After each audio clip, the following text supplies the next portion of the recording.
하나님의 베푸시는 은혜가 이 가을에 여러분들의 삶 속에 가득하시기를 주의 이름으로 축복합니다. 다니면은 낙엽이 지금 막 떨어지고 있어요. 정말 낙엽이 우수수수수수 떨어집니다. 그걸 보면서 그런 생각을 했어요. 저렇게 우수수수 떨어지는 낙엽처럼 하나님이 베푸시는 은혜와 복이 우리들의 성도들의 삶에 우수수수수수 좀 떨어졌으면 좋겠다.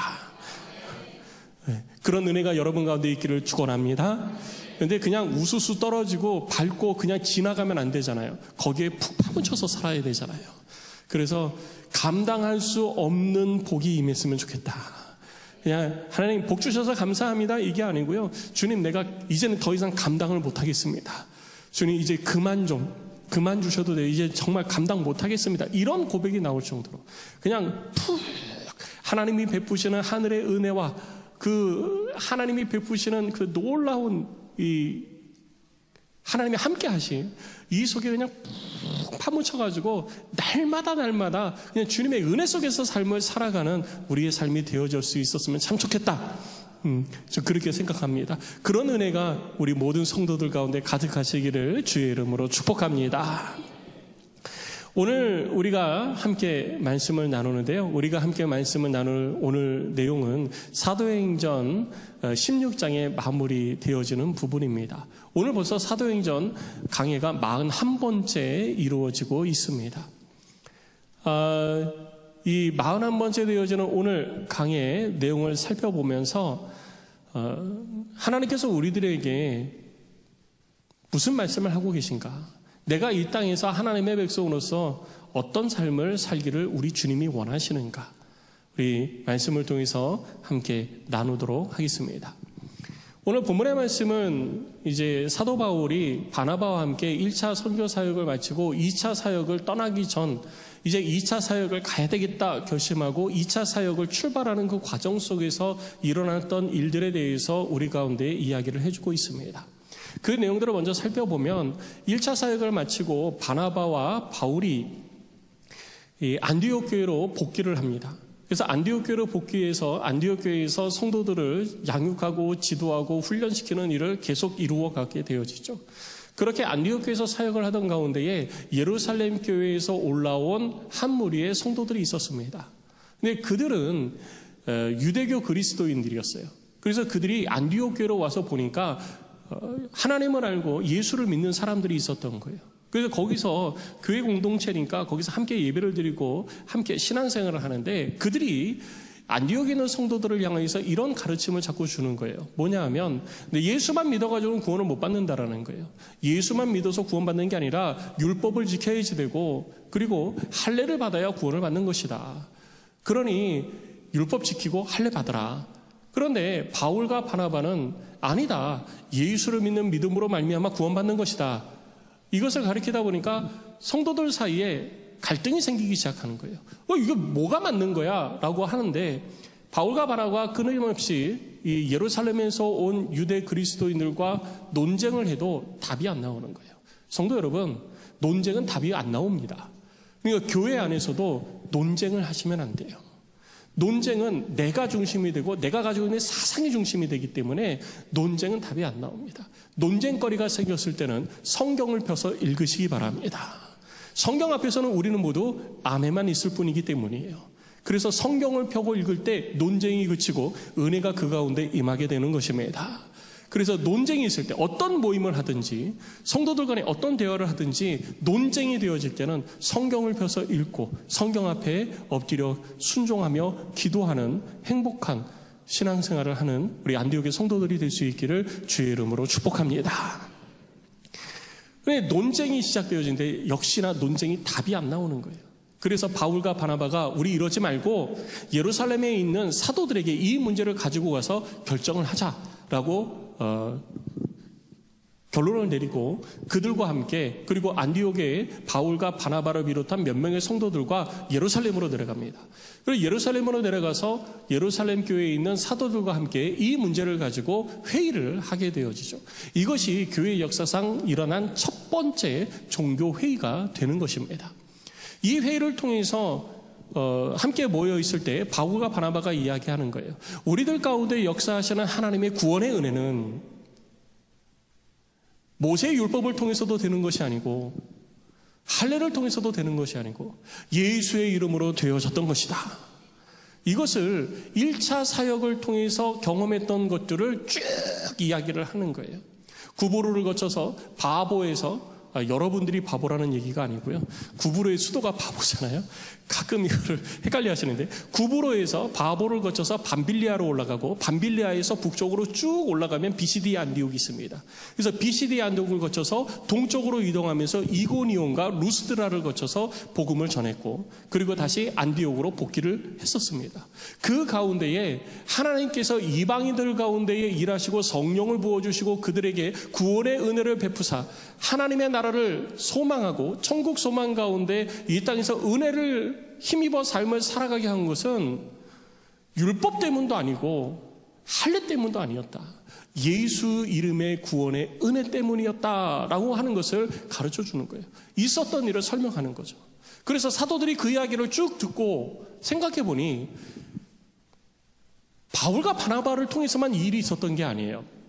과거 고넬료 집을 찾아갔던 베드로를 통해서도 하나님께서 율법과 할례가 아니라 예수를 믿는 믿음으로 말미암아 구원받고 성령 세례를 경험하게 하셨던 일들이 있었던 거죠.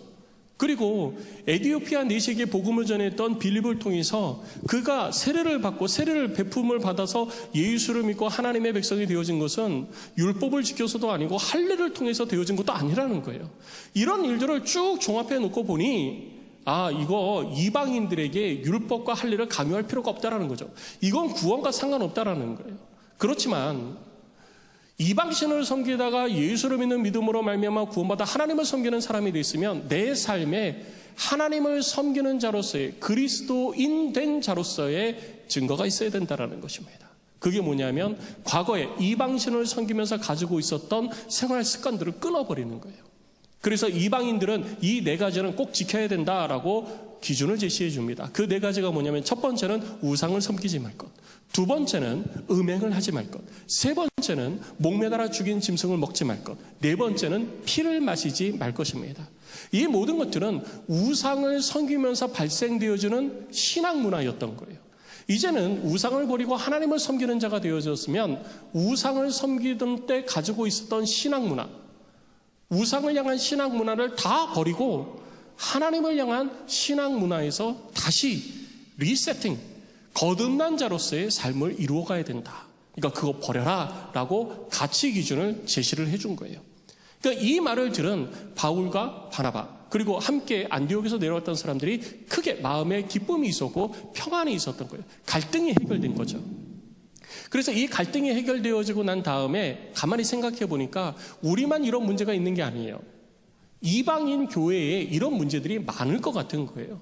그래서 이러지 말고 우리가 이것을 글로 써서 각 이방 교회에 편지를 써서 보내고 그 편지 써서 보낸 것을 이방 교회에서 읽도록 하자.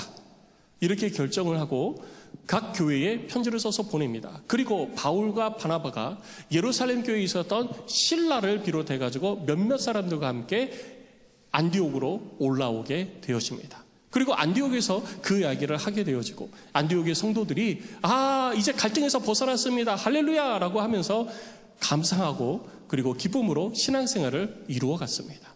이것이 1차 사역을 마치고 난 이후에 있었던 일들에 대한 요약의 내용이에요. 그리고 나서 바울과 바나바가 여전히 안디옥에서 성도들을 지도하고 있었어요. 성도들을 지도하던 가운데에 성령이 다시 그들에게 말씀하시면서 바울이 바나바에게 이야기를 합니다. 뭐라고 이야기하냐면 우리가 여기서 이러고 있지 말고 지난 1차 사역을 통해서 우리가 방문해서 세웠던 곳, 그때는 1차 사역, 2차 사역 이런 얘기는 안 했을 거예요. 지난번에 우리가 방문해서 세웠던 교회들의 성도들이 어떻게 신앙생활을 하고 있는지 우리가 돌아보고 그들을 좀 견고하게 세워주는 일들을 하자. 좋은 그리스도인으로 그리고 하나님의 나라와 영광을 위해서 삶을 살아갈 수 있도록 우리가 좀 격려도 해주고 힘도 좀 불어넣어주고 말씀도 가르치는 일을 하자라고 제안을 하죠. 그래서 바나바가 좋다 그렇게 하자라고 결정을 합니다. 하나님의 위대하신 일들을 위해서 함께 일을 이루어 가겠다고 결정을 한 거예요. 그런데 바나바가 바울에게 제안을 하죠. 뭐라고 제안을 하냐면 우리 마가 요한 내 생질, 내 조카 마가 요한 데리고 가자라고 제안을 합니다. 그랬더니 바울이 38절에 이렇게 얘기를 해요. 우리 38절 같이 읽어볼까요? 시작. 바울은 밤빌레아에서 자기들을 떠나 함께 일하러 가지 아니한 자를 데리고 가는 것이 옳지 않다 하여. 바울은 이것이 옳지 않다, 마가 요한을 데리고 가는 것이 옳지 않다라고 거절을 합니다. 바나바와 바울이 뜻이 갈라져요. 어디서 뜻이 갈라지냐? 마가 요한을 데려갈 것이냐 말 것이냐에 대해서 뜻이 갈라지게 되어집니다. 그리고 이것에 대해서 바울은 마음에 상처가 있었던 것 같아요. 뭐냐 하면 주의 일을 한다고 그래서 시작을 했는데 밤빌리아에서 갑자기 마가 요한이 예루살렘으로 가버린다고 그냥 가버렸잖아요. 그래가지고 그것으로 인해서 참 성경에 다 낱낱이 기록은 안 되어져 있지만 조금 어려움이 있었을 것 같아요. 사역을 하는 데 있어가지고. 근데 한번 그런 사람을 또 데리고 간다는 것이 마음에 걸렸던 것이죠. 그래서 그것은 옳지 않다라고 거절을 하죠. 근데 바나바가 자꾸 얘기를 하는 거죠. 아니야, 우리 마가 요한 데리고 가자. 바울은 안 돼, 못 데려가, 막 이렇게 하다가 결국은 둘이 39절을 보니까 이렇게 이야기를 하고 있어요. 그 둘이 서로 심히 다투었다. 심히 다투었던 게 어떤 건지는 잘 모르겠어요. 계급장 떼고 주먹질하고 붙었는지는 모르겠고, 또 멱살 잡고 싸움박질을 했는지도 모르겠고, 소리 질러가고 삿대질 해가면서 싸웠는지 어떻게 했는지는 모르겠어요. 근데 심히 다투었다 그러니까 웬만큼 논쟁하고 말다툼한 것은 아닐 거예요. 훨씬 그거보다 더 강하게 아마 소리를 지르고 막 싸우지 않았을까. 결국 두 사람이 갈라섭니다. 이별해요. 그 두 사람이 이별해서 바나바는 자기가 원하는 대로 마가를 데리고 배 타고 구브로로 갑니다. 1차 사역 때, 첫 번째 사역을 할 때 안디옥에서 출발해서 구브로를 거쳐서 구브로 반대쪽에 바보를 거쳐서 밤빌레아로 올라가서 쭉 다녔잖아요. 그러니까 그거 다닌 것처럼 바나바는 그 길을 다시 되짚어 갑니다. 근데 바나바가 그렇게 출발을 하고 나서 바울도 출발을 하는데 바울은 누굴 데려가겠어요? 바나바랑 함께 있는데 바나바하고 갈라서 버렸잖아요. 그래서 보니까 실라가 있는 거예요. 이 실라는 예루살렘 교회의 일꾼이었습니다.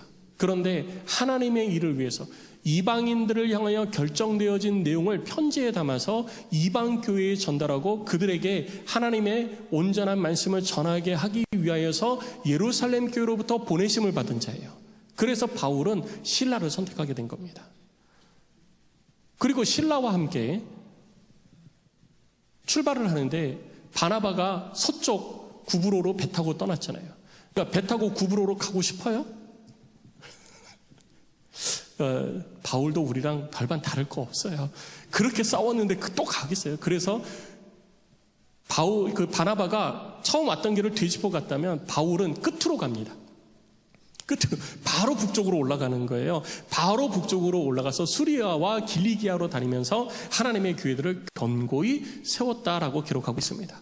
그러면 어떤 방법으로 어떤 교회를 방문해서 누구를 만나서 어떻게 견고하게 세웠는가? 이거는 to be continue. 이제 다음 주 16장부터 나오는 거예요. 그러니까 16장부터 그 내용들을 우리가 살펴볼 거고요. 이렇게 해서 출발되어진 과정 속에 일어난 일들이 오늘 본문의 내용에 기록되어져 있는 겁니다. 15장 36절로 41절에 이 내용들이 기록되어져 있는데, 그러면 이 내용을 통해서 하나님은 우리에게 오늘 무엇을 말씀하고 계시는가? 우리는 두 가지로 집중해서 성경을 살펴봐야 됩니다. 먼저 첫 번째는 뭐냐면요, 우리가 기억해야 될 것은 우리의 우선순위는 하나님의 뜻을 이루는 것에 초점이 맞춰져야 된다는 거예요.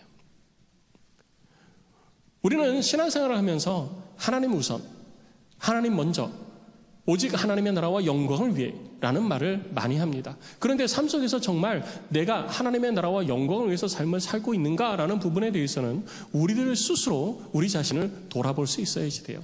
그것을 저는 자기 객관화라고 이야기를 합니다. 내 생각이 맞아라는 것이 아니라 내 생각을 좀 멀리 떨어뜨려 놓고 뒤로 물러서서 하나님의 말씀을 가운데 두고 하나님의 말씀으로 내 생각, 내 행동, 내 헌신, 내 삶, 내 신앙, 이거를 살펴볼 수 있어야 된다는 거죠. 그리고 그러한 가운데에 하나님의 말씀의 틀에서 벗어난 것이 있다면 이거는 없어야 되겠구나, 잘라내고 하나님의 말씀의 틀 가운데로 다시 함축시켜서 모아놔야 된다는 거예요.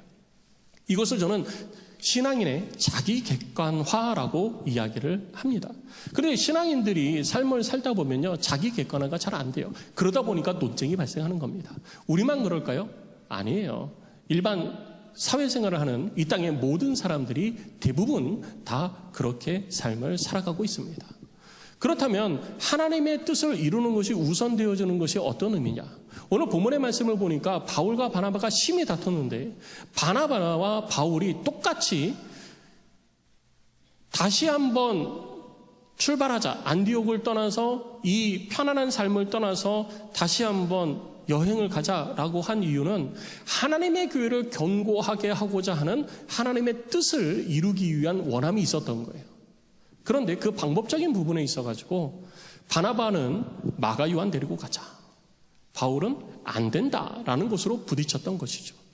출발은 다 하나님의 나라와 영광을 위해서입니다. 그런데 그 중간에 틀린 것이 서로 갈등을 부딪히게 되어진 원인이 된 것이죠. 그렇다면 바나바는 왜 마가 요한을 굳이 데려가려고 그랬을까요?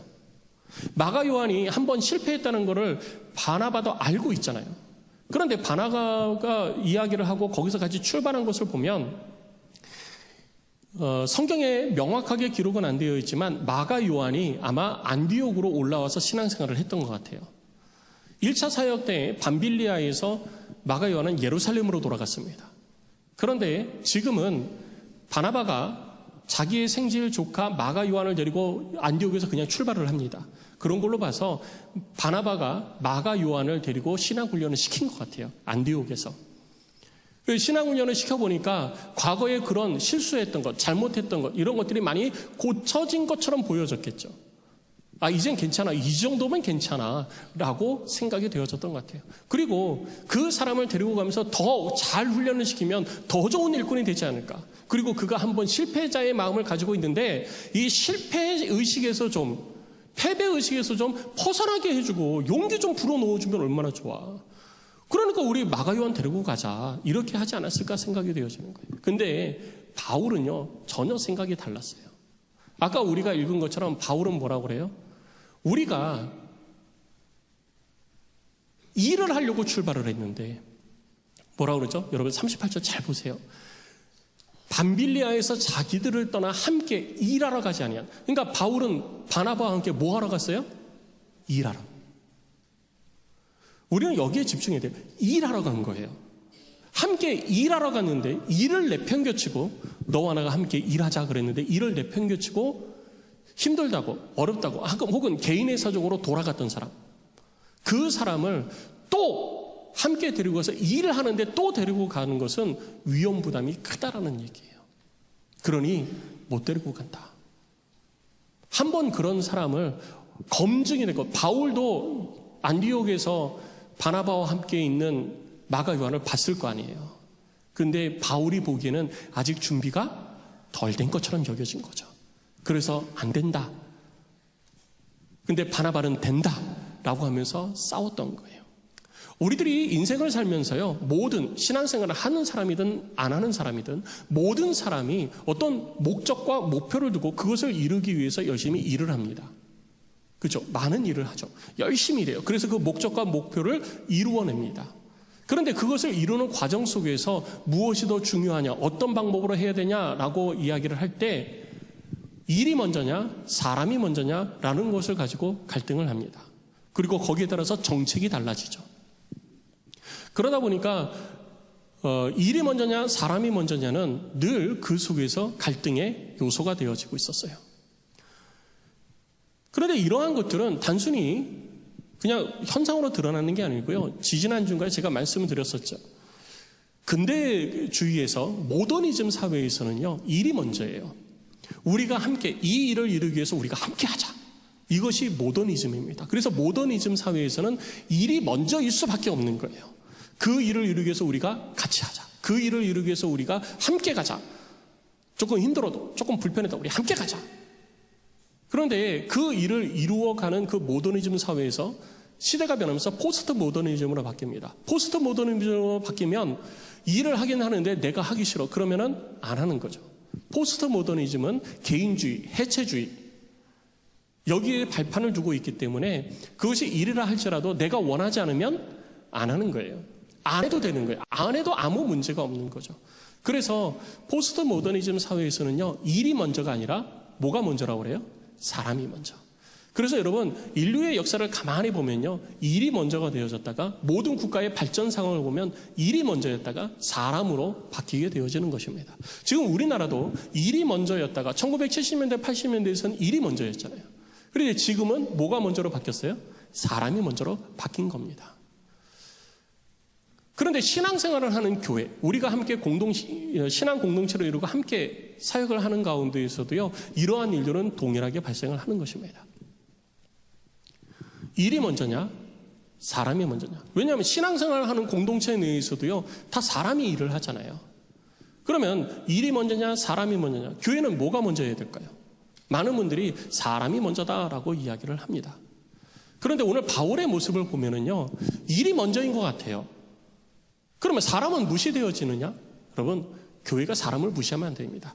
하나님의 형상을 따라 지음받는 사람이 있는데 그 사람을 무시한다는 건 하나님을 무시하는 거예요. 그래서 결코 사람을 무시해서는 안 됩니다. 그러면 바울이 잘못한 거네요? 여러분, 우리가 그렇게 바울이 말한 것에 대해서 평가를 할 수 있을까요? 그렇지 않습니다. 그럼 바울이 말한 일은 뭘까요? 그것은 주님의 일인 것입니다. 하나님의 뜻을 이루어가는 거예요. 그래서 교회는 기준이 하나가 더 있는 것입니다.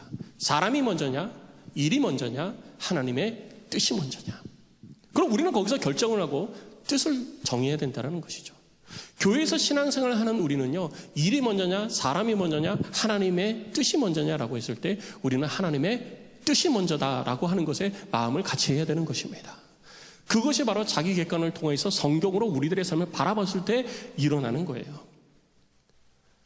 저도 담임 목사로서 우리 교회 이 지도자들과 함께 교회를 이끌어가고 어떤 것이 하나님의 일하심을 이루어가는 것이고 하나님의 뜻을 이 땅 가운데 이루어가는 것인가라는 것에 대해서 늘 고민하고 어떻게 결정해야 되는가 심사숙고를 하면서 합니다. 때로는 그것이 목사님 그렇게 하면 힘들어요. 성도들 힘들어요. 그러니까 성도들이 요즘은 그런 거 안 하고 편한 거 찾으니까 편하게 해줘야지 돼요. 성도들의 마음에 맞는 거 해줘야 돼요. 이렇게 말씀하시는 분도 계시고 목사님 조금 힘들어도 해야 됩니다. 그렇게 말씀하시는 분도 계시고 무엇이 먼저일까? 저도 늘 그 사이에서 갈등을 해요. 그러면서 저는 결정을 할 수밖에 없죠. 그리고 여러분들도 삶을 살면서 저는 동일하다고 생각을 하는 것입니다. 거기서 우리가 사람 생각하고 일 생각하고 하다 보면은요, 사람이 무시되든가 일이 무시됩니다. 그런데 사람도 무시하지 않고 일도 원활하게 목적한 바를 이루기 위해서는요, 우리들이 무엇에 집중해야 되느냐? 하나님의 뜻에 집중해야 됐을 때, 그때 이 두 가지를 다 놓치지 않게 되어지는 거예요. 교회에서 뉴스타트 성령운동하죠. 성령운동할 때 목사님들끼리 모여서 이렇게 교제를 하다 보면 다음 주에 우리 집회 있습니다. 목사님 다음 주에 저녁 식사해요. 목사님 저 다음 주에 교회 일주일 동안 집회 있어요. 그래서 무슨 요일을 하는데요? 월요일부터 금요일까지 하루에 3시간씩 기도합니다. 월요일부터 금요일까지요? 네. 아유, 성도들 힘들어서 어떡해. 저한테 그러니까 성도들 힘들어서. 목사님 그렇게 성도들 힘들게 하면 안 돼. 요즘은 그렇게 성도들 힘들게 하면, 코로나 이후에 그렇게 성도들 힘들게 하면 교회 다 떠나. 신앙생활 안 해. 그러니까 성도들 그렇게 힘들게 하지 마요. 기도는 자기들이 알아서 하는 거야. 성도들이 알아서 하게 놔두고 그냥 하지 마요. 목사님도 힘들잖아. 하루에 3시간씩 그렇게 하려면 5일 동안 그렇게 하려면 얼마나 힘들어. 그러니까 하지 마. 저한테 얘기하는 거예요. 가만히 한참 그걸 듣고 있다 보면은요, 무슨 마음이 들까요? 진짜 그럴까? 성도들 힘들까? 막 그런 마음이 제 안에 들어와요. 제가 이거 내가 잘못 생각하는 것일까? 이런 생각이 들어올 수밖에 없는 거예요. 그러면 성도들을 편하게 해주려고 한다면 안 하는 게 낫나? 이걸 안 하면 성도들이 편하고 그리고 신앙생활이 더 열심을 내서 잘할 수 있을까? 이런 고민을 하면서 기도를 안 할 수가 없는 거예요. 기도를 이제 하게 되죠. 그런데 기도하면서 제 마음에 드는 마음은 뭐냐면요, 우리들이 이 땅에서 삶을 살아가고 예수를 믿는 믿음으로 말미암아 구원받은 모든 그리스도인들은 예수 그리스도의 장성한 분량에 이르도록 자라가는 것입니다. 그 자라가는 과정 속에서 우리는 있는 거예요. 그 자라가는 과정 속에서 하나님은 우리에게 뭐라고 그러시냐면요, 열심을 내어 주를 섬기라 라고 말하고 있습니다. 기도에도 열심을 내고 전도에도 열심을 내고 성경을 읽는 데에도 열심을 내라고 말하고 있어요. 그러면 어떻게 하는 게 좋지? 고민을 할 때, 기도할 때 제 마음에 확신이 드는 것은요, 기도할 때 하나님의 성령이 우리들 성도들의 신앙을 자라게 한다. 그러면 기도하는 게 맞다. 그래서 성령 운동을 지금까지 해가고 있는 거예요. 우리 성도들도 목사님 힘들어요. 직장생활 하면서 힘들어요. 이번엔 좀 쉬면 안 돼요? 라고 하시는 분도 있죠. 어떤 분은 목사님 왜 그거를 1년에 2번만 해요? 4번씩 해요. 라는 분도 있고, 어떤 분은 목사님 왜 일주일만 해요? 2주씩 해요. 막 이런 분도 있습니다. 다 달라요. 사람들이 원하는 거, 성도들이 원하는 건 다 달라요. 근데 어떤 것에 맞출 수가 없어요. 그것에 제가 맞추면요, 성도들입니다. 목사님은 내 말을 들었어. 제가 성도들의 말을 무시하는 것도 아니지만 성도들의 말만 듣는 것도 아니에요. 제가 기준 삼아 결정하는 것은 하나님이 무엇을 원하시는가, 우리를 하나님은 어떻게 우리가 결정하고 행하기를 원하시는가, 여기에 초점 맞춰서 저는 결정을 하거든요. 그 마음이 맞는 사람도 있고 안 맞는 사람도 있죠. 근데 중요한 것은 뭐냐면 5일을 할 때 4일을 바빠서 못 나오고 하루만 참석했어도 일주일에 기도하는 것보다 그 시간에 더 많이 기도한다는 거예요. 그래서 그의 주를 향한 믿음이 한 걸음은 둘째치고요, 한 족이 어떤 건지 아세요? 한 족이 이렇게 내 발 그 길이만큼이에요. 길어야 30cm 안 되는 건 다 똑같아요. 내가 신발을 300 이상 신는다. 아무도 없잖아요. 어차피 30cm 안 되는 건 다 똑같아. 220, 240, 270, 280, 거기서 거기에 이 정도 자라가는 거예요. 한 족도 말고 반족. 성도들이 하나님 앞에 기도하고 교회에 모여서 함께 말씀을 나누고 하면서 반족이라도 신앙이 자라갈 수 있으면, 반족이라도 그리스도의 장성한 분량을 향하여 자라갈 수만 있다면 나 그거 선택한다. 그것이 우리 성도들이 하나님께로 더 자라가는 것이기 때문에 저는 그거를 선택하는 거예요. 성도들이 원해서 선택하는 게 아니라 하나님이 우리들 가운데 가지고 계시고 나타내시고 드러내시는 뜻이기 때문에 항상 기도하라 라고 하셨기 때문에 어떻게 하면 성도들로 하여금 항상 기도하게 하는 훈련을 할 수 있을까? 그래서 결국은 거기에 맞춰서 결정하는 거예요. 근데 성도들이 볼 때는 내가 한 대로 목사님 하셨어, 목사님 내 말 들으셨어, 이렇게 생각할 수도 있어요.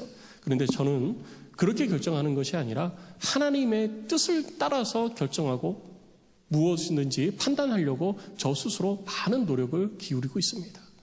근데 그러다 보면은 될 때도 있고 안 될 때도 있고, 마음이 상하는 사람들, 내 뜻대로 안 됐으면 마음이 상하죠. 성도들도 마음이 상할 수도 있고 서운할 수도 있고 또 기뻐할 수도 있는 거예요.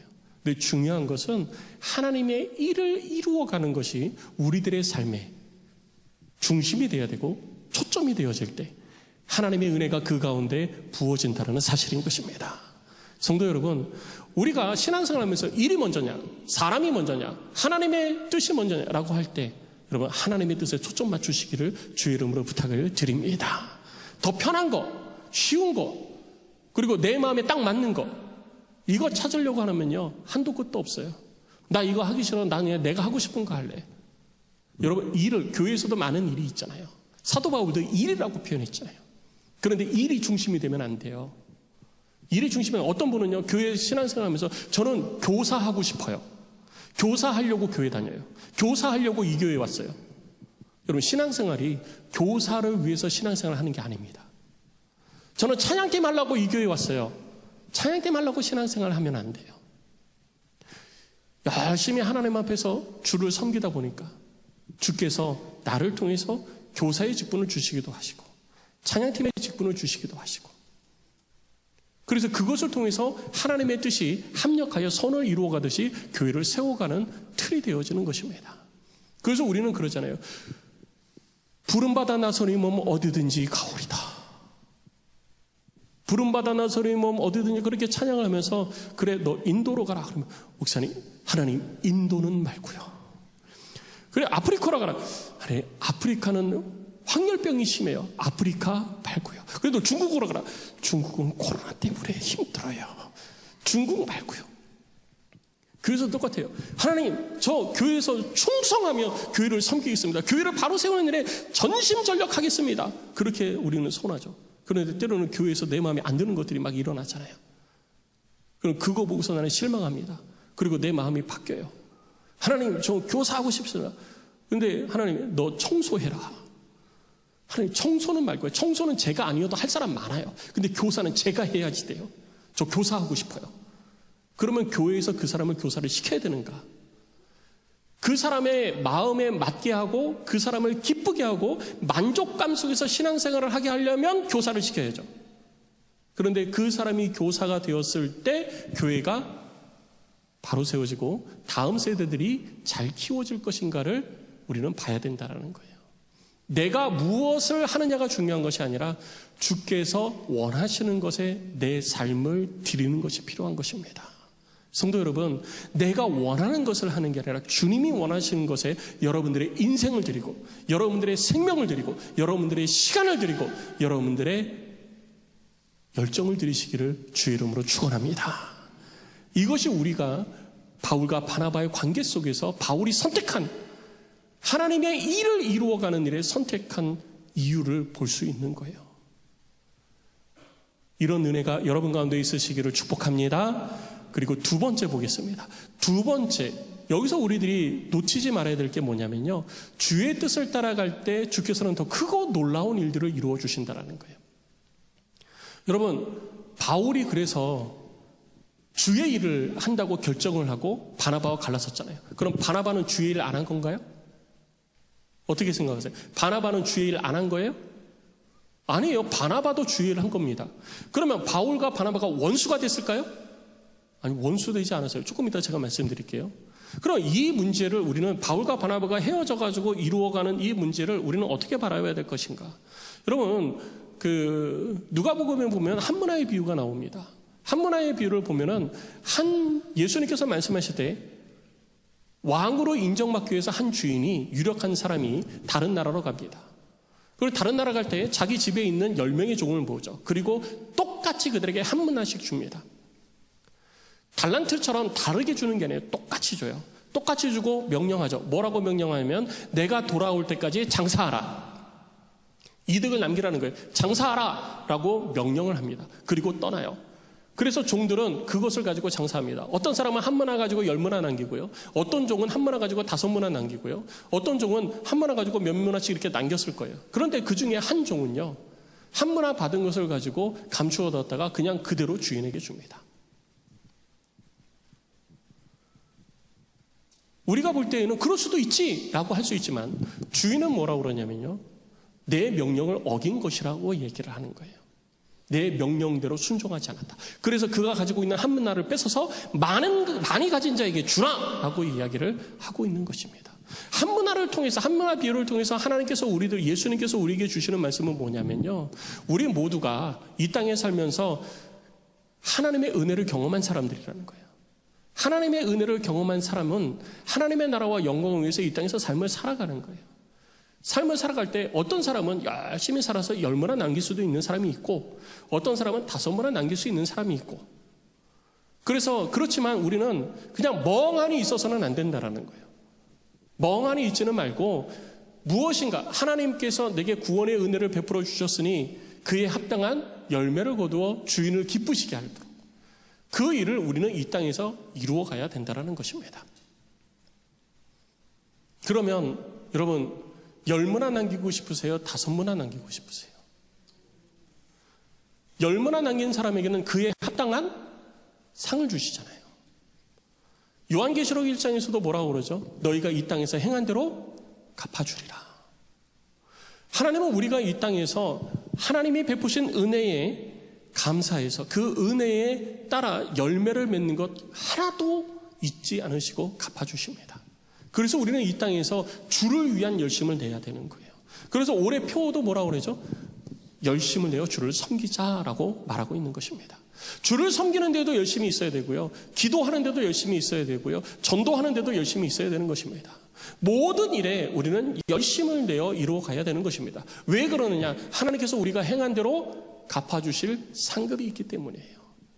그래서 히브리서 11장 6절에 우리가 하나님을 믿어야 될 것은 무엇이냐면요, 하나님이 우리의 하나님 되신 것과 마지막 때에 하나님의 나라에서 우리에게 상을 베푸실 자이심을 믿어라라고 히브리서 기자는 이야기하고 있는 거예요. 하나님께서 하나님의 나라에서 우리에게 상을 베풀어 주신다, 이걸 믿는 사람은요, 그 상을 받기 위해서 이 땅에서 열심히 노력을 하는 거예요. 그런데 그것을 믿지 않으면 이 땅에서 열심을 안 내는 것입니다. 내가 하나님을 위해서 왜 열심히, 힘들어 죽겠는데, 내가 힘들어 죽겠는데 왜 하나님을 위해서 열심을 내? 교회를 위해서 내가 왜 열심을 내? 그런데 하나님께서 베푸실 상이 있다는 걸 믿는 사람은요, 이 땅에서 주를 위해서 충성하고 자기의 생명을 다하여 주를 섬기는 것입니다. 그래서 바울과 바나바가 헤어진 후 그들의 사역을 이루어가는 것에 있어서는 옳고 그름의 문제가 아니에요. 바울은 옳고 바나바는 틀렸다, 이렇게 얘기해서는 안 됩니다. 예수님께서 베다니에 있는 그의 사랑하는 나사로의 집을 방문했을 때 나사로의 누이가 둘이 있었죠. 마르다와 마리아. 마르다와 마리아는 다 예수님으로부터 은혜를 받은 자들이고 주를 섬기는 일에 힘을 다한 여인들이에요. 예수님이 방문했을 때 마르다는 음식을 준비하면서 예수님을 섬겼고요, 마리아는 예수님의 말씀을 듣기 위해서 그 발 앞에 앉았습니다. 마르다가 불평할 때 예수님께서 마르다에게 뭐라고 말씀하셨습니까? 너 틀렸어, 마리아가 맞는 거야, 이렇게 말씀 안 하셨어요. 너도 맞고 마리아도 맞아. 마르다야, 너도 맞고 마리아도 맞아. 그런데 마리아는 더 좋은 것을 선택했으니 잃어버리지 아니하리라. 우리가 주를 위해서 수고와 헌신을 아끼지 않은 가운데에 더 좋은 것이 있을 수도 있고 덜 좋은 것이 있을 수도 있는 거예요. 내가 열심히 노력해서 열매를 맺을 때 어떤 것은 10문화 남길 수도 있는 거고요, 어떤 것은 5문화를 남길 수도 있는 것이고, 어떤 것은 2문화, 1문화를 남길 수도 있는 것입니다. 그것을 통해서 하나님의 영광을 가리우는 게 아니라 다 하나님의 기뻐하십니다. 그러나 그 가운데에서도 더 풍성한 열매로 하나님께 영광 올려드릴 수 있는 방법이 있다면 우리는 그것을 선택하는 것이 맞다라는 것이죠. 그래서 바울은 그걸 선택한 거예요. 마가 요한을 데리고 가는 것은 옳지 못하다, 이것은 그 사람은 우리와 함께 할 사람이 아니에요, 그 사람은 원수야 라고 얘기한 게 아니에요. 여러분, 이게 어디서 나타나면요, 고린도전서에 보면은 바울이 위기에 빠졌을 때 바나바와 자기의 신앙이 하나님 앞에 어떻게 증명이 되고 성도들 앞에 어떻게 증거가 되어지는지 고백을 하고 있는 거예요. 바울은 바나바를 하나님 앞에서 자기의 동역자라고 표현하고 있어요. 바나바와 원수가 된 게 아닙니다. 골로새서에 보면 마가 요한에 대해서 바울이 칭찬하고 있어요.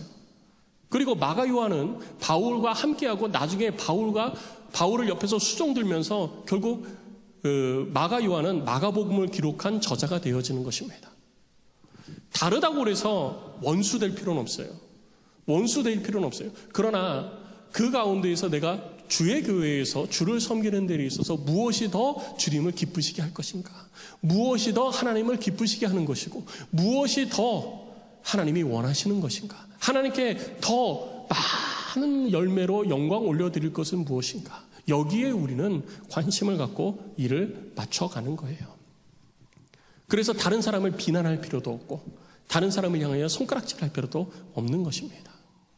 단지 내가 하나님 앞에서 내가 깨달은 대로, 주께서 내게 하나님의 영을 부어주셔서 깨닫게 하시는 그 깨달은 대로 내가 더 하나님을 기쁘시게 하는 일에 힘을 다하는 삶을 살아가는 것이 우리가 해야 될 일이에요. 그래서 바울이 선택한 것이 무엇입니까? 하나님의 교회를 견고하게 하는 것이라는 거죠. 이것이 하나님을 가장 기쁘시게 하는 것이라고 바울은 확신했던 거예요. 그래서 다니면서 하나님의 교회를 견고하게 하는 일에 힘을 쓴 겁니다. 그럼 목사님, 바울이 그렇게 했을 때 사도행전에 바울이 이렇게 쭉 사역이 기록되어져 있는데 우리 이런 의문을 가질 수 있잖아요. 사도행전을 누가 기록했죠? 누가 기록했어요? 누가? 네, 사도행전은 누가가 기록했습니다. 누가가 바울을 따라다니면서 바울의 사역을 보고 기록했으니까 사도행전에 바울의 이야기가 중심이 돼서 기록이 된 거지, 누가가 바나바를 따라다니면서 바나바의 사역을 중심으로 기록을 했으면 사도행전에 바나바의 일이 더 많이 기록되어졌을 거 아닙니까? 여러분, 그렇게 우리가 생각해 볼 수 있잖아요. 그런데 하나님의 일하시면요, 만약이 없습니다. 우리는 성경을 보면서 만약에 이렇게 표현을 하면서 자기의 생각과 자기의 사상을 성경을 가지고 자꾸 이러면은 이럴 수도 있는 거 아니야, 저러면 저럴 수도 있는 거 아니야, 이렇게 얘기하는데 하나님의 말씀 앞에서는요, 만약이라는 게 없는 거예요. 하나님은 그의 정하신 뜻을 따라, 가장 선하신 뜻을 따라 우리들 가운데 역사 속에서 일하고 계시는 것입니다. 그 하나님이 바나바와 누가를 왜 붙이지 않았을까요? 왜 바울에게 누가를 붙이셨을까요? 왜 우리 손에 들려있는 하나님의 말씀의 사도행전에 바나바가 아닌 바울의 이야기가 중심적으로 흘러가도록 하나님은 하셨을까요? 왜 우리가 바나바에게 집중하지 않고 바울의 사역에 집중하게 하셨을까요? 이유는 간단해요. 바울 사역 보고 배우라는 겁니다. 이 땅에서 우리가 어떻게 신앙생활을 해야 될지 바울의 사역을 보고 배우라는 거예요. 하나님은 우연이 없어요. 우연히 하다 보니까 누가가 바울 따라다니고 사도행전을 기록했다. 아닙니다. 하나님의 정하신 일에는요, 우연이 없고요, 그리고 어쩌다 보니 그렇게 되어졌다도 없고요, 만약도 없는 거예요. 하나님은 우리가 바울의 사역을 보고 배우기를 원하신 것이죠. 그럼 우리는 그렇게 배워야 되는 거예요. 이 땅의 삶을 살면서 우리는 주님의 나라와 영광을 위해서 일을 이루어갈 때 많은 일들이 우리들 앞에 있습니다. 우리가 거기서 무엇을 선택할 것이냐, 그건 내가 결정하면 돼요. 중요한 것은 이것이 사람을 위한 것이냐, 그냥 일 자체를 위한 것이냐. 아까 얘기한 것처럼 교사하고 싶어서, 뭐 찬양팀 하고 싶어서, 뭐 교회에서 뭐 하고 싶어서 신앙생활을 하는, 신앙보다 일이 우선되어지는 일의 달성이 먼저냐, 아니면 주님의 뜻이 먼저냐. 우리는 여기에서 갈등을 하지만 그 갈등 속에서 항상 주님의 뜻하신 바를 선택할 수 있는 지혜가 우리 가운데 있어야 된다는 것입니다. 그때 하나님의 역사를 우리는 경험하게 되는 거예요. 그리고 다 주의 일을 한다고 그렇게 선택을 했지만 보다 효과적으로 하나님께 영광 올려드릴 수 있는 모든 것이지만 그 가운데서도 더 풍성한 것으로 하나님께 영광 올려드릴 수 있는 것이 있다면 우리는 그것을 선택해야 된다는 것이죠. 그래야 우리들의 삶에 풍성한 열매를 거두어 하나님이 기뻐하시는 자로서의 삶을 살아갈 수 있다는 거예요. 그렇지만 그것을 선택하지 않았다고 해서 우리는 비난할 필요도 없고 손가락질을 할 필요도 없다는 거예요. 하나님은 우리들의 삶 속에 지금 내가 선택한 것이 옳은 것이고 그른 것이다, 틀린 것이다 라고 하는 게 아니라 그게 더 좋은 것이다 라고 말씀하시는 거고요. 그리고 과정 속에서 지금은 나는 가장 좋은 것이 무엇인지 깨달아서 선택했지만 마르다처럼 조금은 그것을 깨닫지 못해서 또 다른 선택을 할 수도 있는 거예요. 근데 그 모든 것들은 다 주님의 나라와 영광을 위한 것이고 그 모든 것들이 교회를 세워가기 위한 것임을 우리는 항상 중심에 두고 살아야 된다는 것이죠. 이 모든 것들은 이제 막 교회에 나와서 신앙생활 하는 사람들한테 하는 얘기가 아니고요. 교회에서 충분히 하나님의 뜻을 깨닫고 하나님 앞에 헌신되어진 일꾼들을 향해서 더 하시는 말씀인 겁니다. 안디옥교회 성도 여러분, 그리고 안디옥교회 일꾼 여러분, 교회에서 일을 할 때 여러 일들이 우리들 눈앞에 있지만 우리가 무엇에 집중해야 될지, 무엇에 마음을 두어야 할지 다시 한번 생각하시고 모든 것들이 하나님의 교회를 바로 세워가는 일에 중심이 되어질 수 있도록. 그래서 오늘 본문의 말씀에 41절에 이렇게 기록하고 있잖아요. 41절의 기록을 보면 이렇게 얘기합니다. 수리아와 길리기아로 다니며 교회들을 어떻게 했다고요? 경고하겠다. 그러니까 우리가 교회를 위해서 하는 일이 뭘 해야지 돼요? 교회를 경고하게 하는 일. 교회를 흔드는 일이 되면 안 돼요. 교회를 경고하게 하는 일을 위해서 우리들의 삶을 드려야 된다는 것이죠. 이 일을 이루어가는 우리 모든 성도들이 되시기를 주의 이름으로 축원합니다. 우리 이 일을 위해서 우리 함께 찬양하고 기도하십시다. 우리 이 시간 함께 찬양하고 기도할 때 우리 두 가지 기도 제목 가지고 함께 기도하겠습니다. 먼저 첫 번째 기도 제목입니다. 나는 지금 누구와 동행하고 있는지 여러분 스스로 살피십시오. 내 옆에 있는 사람이 무엇을 위해서 지금 수고를 아끼지 아니하는 사람인가? 일을 위해서, 사람을 위해서, 혹은 주님의 뜻을 위해서 수고하지 아니하는 사람인가?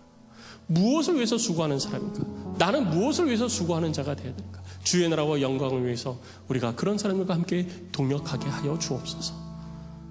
내가 그런 사람들과 함께 동역하게 하여 주옵소서. 기도하시고 또 모든 것들은, 우리들이 하는 모든 것들은 하나님의 교회를 견고하게 세우는 것이 목적이 되어야 되는 거예요. 내가 더 큰 일을 했다, 내가 하는 일이 맞다, 저 사람은 틀렸다, 저 사람이 선택한 것은 잘못된 것이다, 손가락질하고 비난하고 하는 것이 아니라 우리가 하는 모든 것들이 하나님의 교회를 견고하게 세워가는 것이고, 믿음의 분량을 따라 또 주께서 내게 주신 마음을 따라 내가 항상 그 순간, 매 순간 더 좋은 것을 하나님 편에서 선택하는 그런 삶을 살고 지혜를 달라고 우리는 기도해야 되는 거예요. 마리아도 마르다도 다 주님이 사랑하는 자였고 다 주를 섬기는 자였습니다. 그들이 있었기 때문에 예수님이 사역을 할 수 있었던 거예요. 믿음의 분량을 따라, 그리고 그들의 섬김을 통하여서 하나님의 일이 이 땅 가운데 이루어진 것입니다. 중요한 것은 내가 무엇을 하느냐. 우리는요, 내 마음에 맞는 것을 따라가잖아요. 나 이거 하고 싶어서 저거 하고, 나 이거 하기 싫어서 안 하고. 우리는 항상 내가 중심이 되는데 그게 아니고요. 하나님의 교회를 견고하게 세우기 위해서 나는 무엇을 해야 될 것인가? 어떻게 하는 것이 하나님의 교회를 견고하게 세워야 될 것이냐? 저에게 찾아와서 여러 사역에 대해서, 일에 대해서 묻는 분들 중에 어떤 분은요, 목사님 저 그거 하고 싶은데요, 내년에 그거 하게 해주세요 라고 하시는 분이 있어요. 어떤 분은 목사님 저 그거 힘든데 내년에는 이거 안 하게 해주세요, 이거 하지 않도록 해주세요, 다른 데 하게 해주세요, 이렇게 말씀들을 많이 하세요.